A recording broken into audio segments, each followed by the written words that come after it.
প্রিয় ছাত্রছাত্রীরা, Bangla major semester 6 CC 14 লোক সংস্কৃতি ও লোক সাহিত্য থেকে কোন কোন প্রশ্নগুলো 2026 সাজেশানে দিলাম বা এবারের পরীক্ষায় কোনগুলো অত্যন্ত গুরুত্বপূর্ণ সেই বিষয়ক ভিডিও কিন্তু তোমাদের সামনে চলে এসেছে।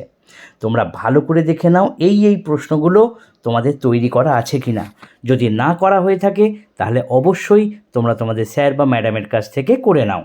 দেখো, মডিউল 1 থেকে দিয়েছি প্রথম প্রশ্ন, লোক ও লোক সংস্কৃতির ধারণায় বারবার পরিবর্তন ঘটেছে, সংজ্ঞাও পাল্টেছে।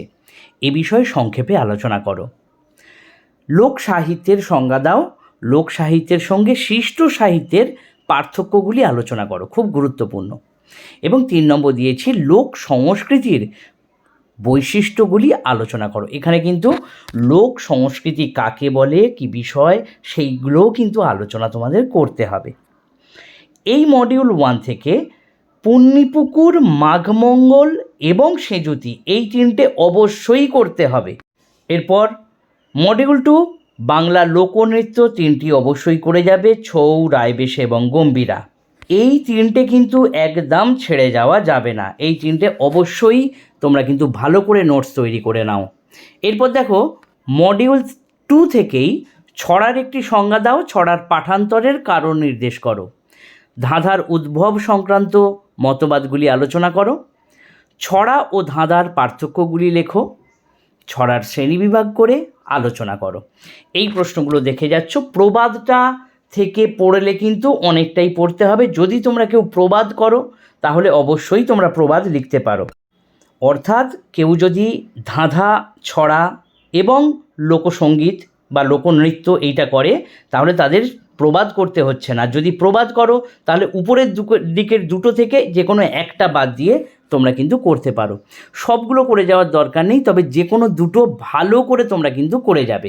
এরপর আসি মডিউল 3, লোকগান থেকে 3টে অবশ্যই তোমাদেরকে পড়ে যেতে হবে।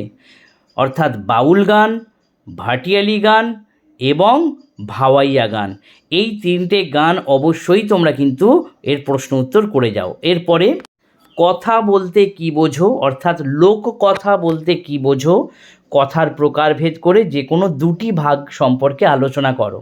তবে বলে রাখি, রূপকথা থেকে কিন্তু আলাদা প্রশ্ন আসতে পারে। পশু কথা থেকে শুধু তোমাকে বললো পশু কথা কাকে বলে, পশু কথা সম্পর্কে, এর বৈশিষ্ট্য সম্পর্কে আলোচনা করো। রূপকথা বলতে কি বোঝো, এর বৈশিষ্ট্য, এর স্বতন্ত্রতা। এরপরে দেখে নাও, এই 5 মানের প্রশ্নগুলো কিন্তু অবশ্যই তোমরা নয় টুকে নাও, নয় স্ক্রিনশট নিয়ে নাও ভালো করে। এই প্রশ্নগুলো থেকে অবশ্যই তোমরা কিন্তু কমন পেয়ে যাওয়ার সম্ভাবনা অত্যন্ত বেশি। বাংলার প্রবাদে পারিবারিক জীবন যেগুলো বলছি আর কি, সেগুলো অবশ্যই তোমরা দেখে যাও। এগুলো আর বললাম না, কারণ লেখা রয়েছে, এখান থেকেই তোমরা তুলে তুলে করতে পারো। আশা করছি তোমাদের বোঝাতে পারলাম। তোমরা ভালো করে প্রিপেয়ার নাও, পরবর্তী সাজেশন আবার আমি দিয়ে দেব। ধন্যবাদ।